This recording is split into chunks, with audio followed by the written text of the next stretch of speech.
Doutor, é verdade que na Lei Maria da Penha a justiça sempre acredita na palavra da mulher?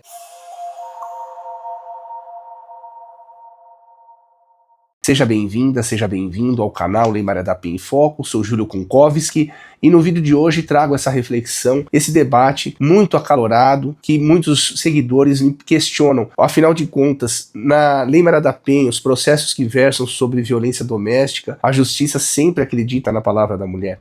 Então vamos lá, primeiro ponto, acho que é importante nós destacarmos a diferença entre as medidas protetivas, o ato de concessão dessas protetivas, o ato de prorrogação das protetivas e também o processo criminal que versa sobre violência doméstica e familiar. Eu acho que analisando esses três pilares, nós podemos entender melhor como funciona a dinâmica da palavra da suposta vítima no contexto de violência doméstica e familiar. Venha comigo, não esqueça o seu like. Então vamos lá, pessoal. Primeiro ponto, que a Lei Maria da Penha ela trouxe um microsistema de proteção às mulheres vulneráveis. Então, a carga probatória para se obter uma protetiva, ela é sempre muito mais baixa do que utilizada para condenar no processo criminal. Mas vamos analisar detidamente cada um desses pilares para facilitar a compreensão. Então, as medidas protetivas, como nós temos sustentado, defendido nesse canal em inúmeros vídeos, as protetivas a partir de 2023, sobretudo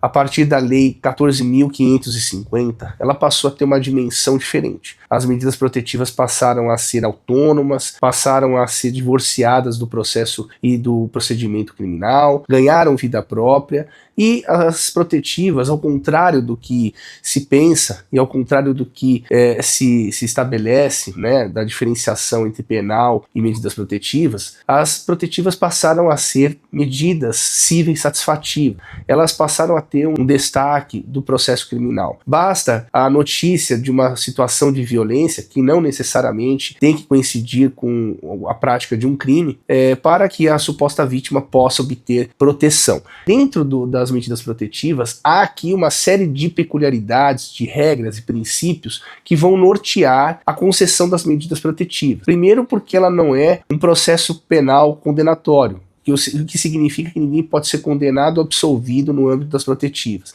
Segundo, que a concessão da proteção ela é muito mais simples, né? Basicamente a partir da declaração unilateral da mulher que se diz vítima, sem necessidade probatória alguma. Então vigora aqui o princípio do indúbio pró proteção, oriundo do princípio da precaução, o que significa isso, que a protetiva ela deve ser concedida a partir da verossimilhança, da probabilidade de que a versão daquela suposta vítima seja verdadeira. Perfeito? Então, e outro ponto muito importante é que as protetivas são autônomas em relação ao inquérito policial, ao boletim de ocorrência e também ao processo criminal. Bom, feito esse panorama introdutório, nós podemos agora avançar dizendo o seguinte, que há 3 níveis de análise para a concessão, prorrogação e condenação do homem. O primeiro nível é aquele nível da concessão das medidas protetivas, onde a suposta vítima declara para o Estado que precisa de proteção, que se sente em risco, então a sua palavra nesse momento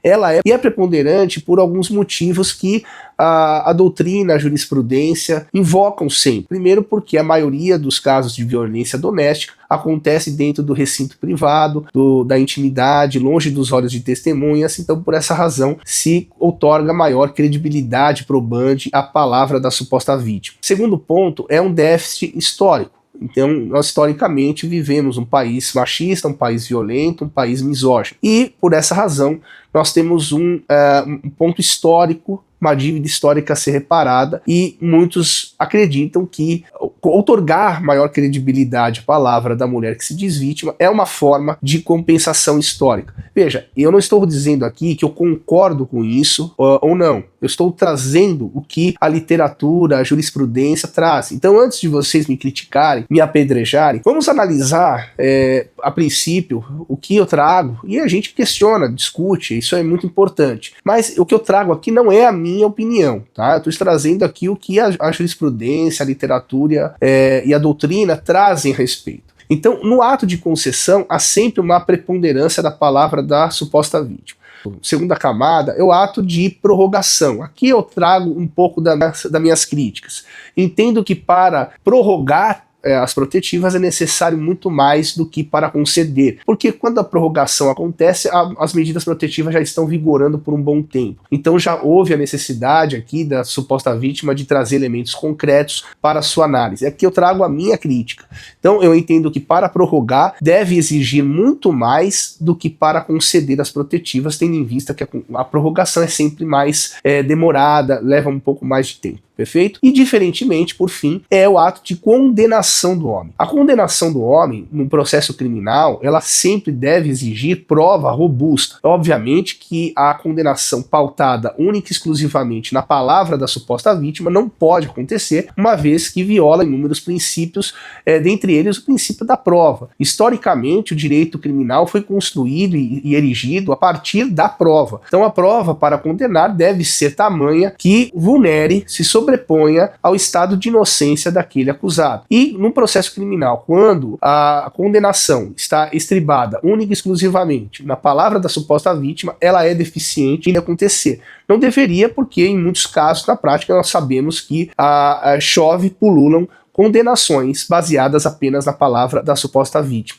Então aqui teço a crítica que, havendo condenação, deve ser, além da palavra, essa palavra da suposta vítima deve estar ancorada nos demais elementos probatórios, em harmonia com todas as provas produzidas, em contraditório, observando o devido processo legal, perfeito? Então aqui as minhas críticas, trago ela, gostaria da opinião de todos vocês, isso é muito importante, e se esse vídeo fez sentido para você, compartilhe ele, dê o seu like, junte-se a nós, porque aqui é no Fio do Bigode, e lembre-se, respeite as mulheres.